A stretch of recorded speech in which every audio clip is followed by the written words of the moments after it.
যারা এই যে সাতপন্থী ওখানে আছে সব ডাকাইত আর সন্ত্রাসী, এরা যখন তখন নিরীহ তবলিগওয়ালাদেরকে মারে পিটে আলেমদেরকে মারতে চায়, এই সুযোগ বাংলাদেশে দেওয়া হবে না। তবলিগ জামাতের দুই দলের মারামারির পিছনে ইসরায়েলের মোসাদের হাত আছে। সাতপন্থী যে তাদের নেতৃত্ব হচ্ছে মুফতি উসামা, সে 3 বার ইসরায়েলে যে মোসাদ প্রধানের সাথে বৈঠক করেছে। অতএব ঘাপলা তাদের মধ্যে, যারা জুবাইর পন্থী মানে ওলামাদের সাথে আছে তাদের খুব একটা দোষ দেখতেছি না। স্যার সাহেবকে নিয়ে গোরামি করছেন কেন? স্যার সাহেব তো তওবা করে নেই। সে যদি তওবা করে তার বক্তব্য প্রত্যাহার করে তখন তাকে মানবেন। যেহেতু সে তার বক্তব্য প্রত্যাহার করে নাই, অথবা বাংলাদেশের আলেমরা তো জীবন থাকতে তারা বাংলাদেশে ঢুকতে দিবে না। অথবা আপনাদের উচিত সাধারণ তবলিগওয়ালারা বাড়াবাড়ি না করে দেশের ওলামায়ে কেরাম যা বলে সেটা মেনে নেন। হ্যাঁ, তাবলীগের দুই জামাতের যে মারামারি, এটা আমরা আশা করি না, এটা দুঃখজনক। এতে ইহুদিরা ফায়দা নিবে। একদল এতাহাতি আর একদল ওয়াজাহাতি, শুরু হয়েছে হাতাহাতি, কয়েকজন মারাও গেছে। আমি আগেও বলেছি, আজও বলছি, যারা সাতপন্থী তাদেরকে বলবো সাত সাহেবকে বাদ দেন। বাংলাদেশের যোগ্য আলেমরা আছে, তারা আপনাদের নেতৃত্ব দিবে। অথবা আপনারা স্যার সাহেবকে নিয়ে গোরামি করছেন কেন? স্যার সাহেব তো তওবা করে নেই।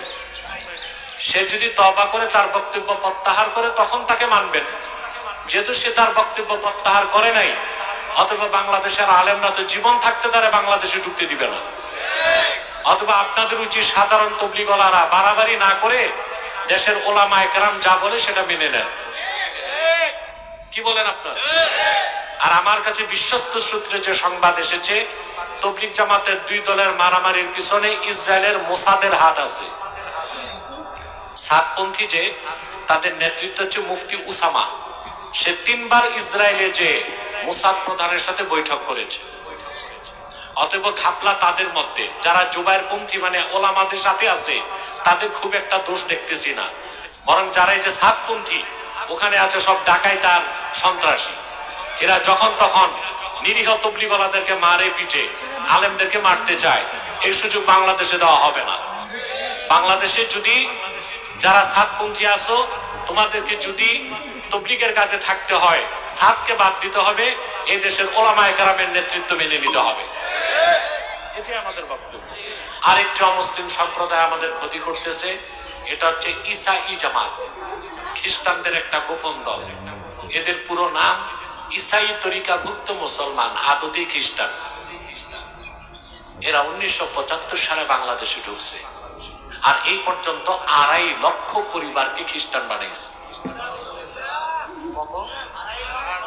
তাদের মাস্টার প্ল্যান হচ্ছে যে পার্বত্য চট্টগ্রামকে আলাদা করে একটা খ্রিস্টান রাষ্ট্র বানাবে।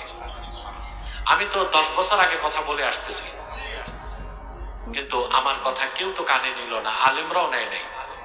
শেখ হাসিনা যখন আমার কথা কানে নিল, তারা সময় নেই। আমাদের কথাগুলো যদি শুনে শাসকরা, তাদেরও লাভ হয়, জাতিরও।